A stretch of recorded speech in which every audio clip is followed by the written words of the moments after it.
কিছু ধন্যবাদ কৃতজ্ঞতা জানাচ্ছি। এ পর্যায়ে আমাদের সামনে বক্তব্য নিয়ে আসছেন কুমিল্লার জনাব জিয়াম গোলাম সরকারি।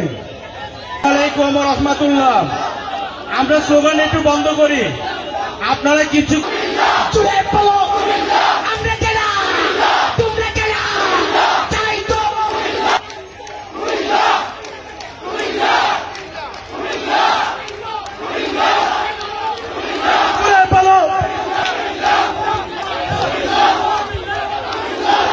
কোন